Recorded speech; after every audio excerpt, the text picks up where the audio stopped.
Hi all friends, welcome to MTM political talk.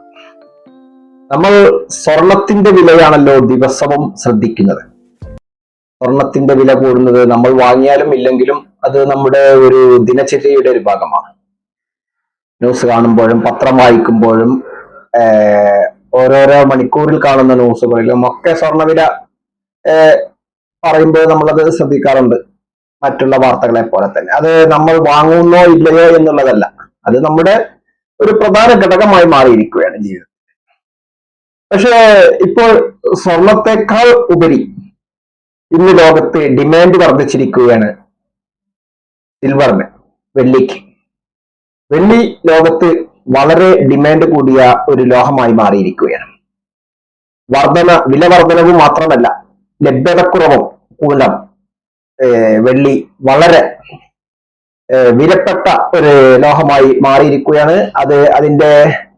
അതിന് invest ചെയ്യുന്നതിലൂടെ വലിയ ലാഭവും വെള്ളിയിൽ നിന്ന് ഇപ്പോൾ പ്രതീക്ഷിക്കുകയാണ്.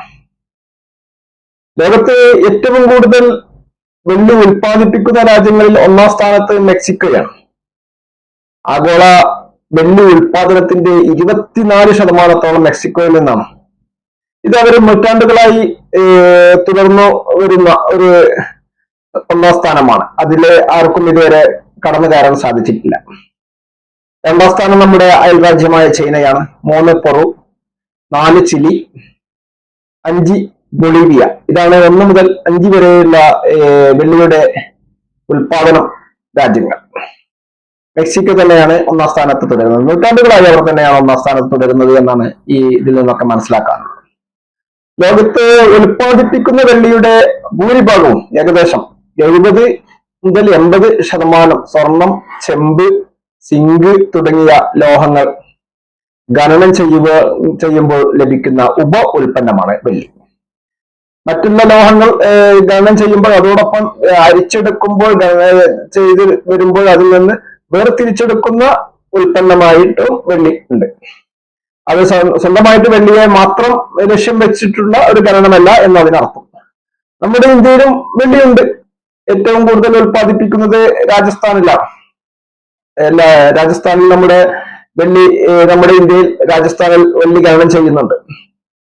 ഇപ്പോൾ ഇതിന്റെ കൂടുതൽ ഡിമാൻഡ് വർദ്ധിച്ചത് എല്ലാവിധ ഇലക്ട്രോണിക്സ് ഉപകരണങ്ങൾക്കും വെള്ളിയുടെ സാന്നിധ്യം ആവശ്യമാണ്. സോളാർ പാനൽ, അങ്ങനെ ഏത് ഇലക്ട്രോണിക്സ് ഉപകരണമാണെങ്കിലും എല്ലാത്തിനും വെള്ളി ആവശ്യമാണ്. സൈനിക ഉപകരണങ്ങൾ നിർമ്മിക്കാനും ഒക്കെ. അപ്പോൾ ഇലക്ട്രോണിക്സ് രംഗത്ത് ഇതിന്റെ ഉപകരണങ്ങളുടെ ഉൽപാദനം വർദ്ധിച്ചത് കൊണ്ട് തന്നെയാണ് വെള്ളിക്ക് ഡിമാൻഡ് വർദ്ധിച്ചിരിക്കുന്നത്. ഇത്രയും സാധനങ്ങൾ ഉൽപ്പാദിപ്പിക്കണം, അതിന് മാത്രം വെള്ളി വിപണിയിൽ ലഭ്യമല്ല.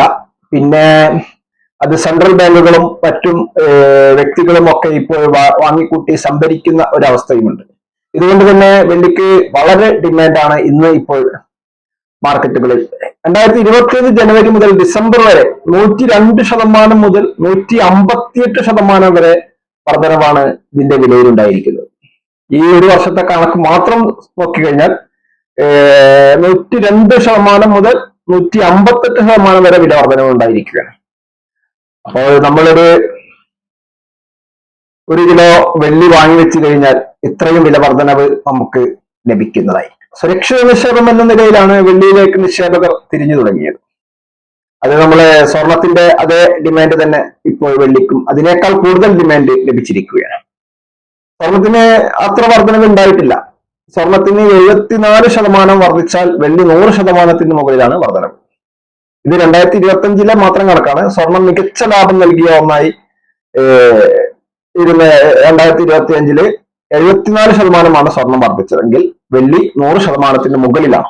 നേരത്തെ സൂചിപ്പിച്ചല്ല, 158% അടുത്ത് വരെ വർധനവുണ്ട്. അപ്പൊ 100% മുകളിൽ വെള്ളി വർധനവ് രേഖപ്പെടുത്തി. അതുകൊണ്ട് തന്നെയാണ് വെള്ളിക്ക് ഇത്രയധികം ഡിമാൻഡ് ഇപ്പോൾ മാർക്കറ്റിലുള്ളത്. കാരണം സെൻട്രൽ ബാങ്കുകളും ഇത് വാങ്ങിക്കൂട്ടുന്നു, വ്യക്തികളും വാങ്ങിക്കൂട്ടുന്നു. എല്ലാ ഇലക്ട്രോണിക്സ് ഉപകരണങ്ങൾക്കും വെള്ളി ആവശ്യമാണ്. എന്നാൽ ഇതിന് മാത്രം വെള്ളി ലഭ്യമല്ല താനും. 2021 ലോകത്ത് വെള്ളിയുടെ ഡിമാൻഡ് വർദ്ധിച്ചു തുടങ്ങിയിരുന്നു.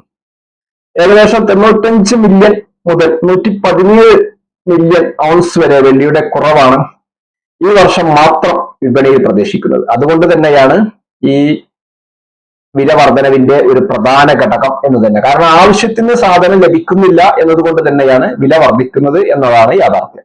ഇത് സാധാരണഗതിയിൽ ഓടിപ്പോയി ഖനനം ചെയ്യാൻ സാധ്യമല്ലല്ലോ. ആദ്യം അതിന്റെ ഖനി കണ്ടെത്തണം. അത് കണ്ടെത്തിയാൽ തന്നെ 10 മുതൽ 15 വർഷം വരെ സമയമെടുക്കും അതിൽ ഖനന പ്രക്രിയ ആരംഭിക്കുന്നതിന് വേണ്ടി.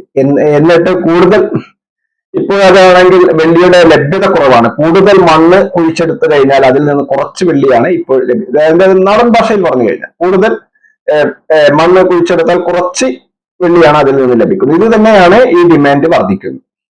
ഇതുകൊണ്ട് തന്നെയാണ് ഇന്ന് ലോകത്ത് വെള്ളി സ്വർണത്തെക്കാൾ ഉപരിയായി മുന്നേറിക്കൊണ്ടിരിക്കുകയാണ് എന്ന് ഇവിടെ സൂചിപ്പിക്കാൻ ആഗ്രഹിച്ചത്.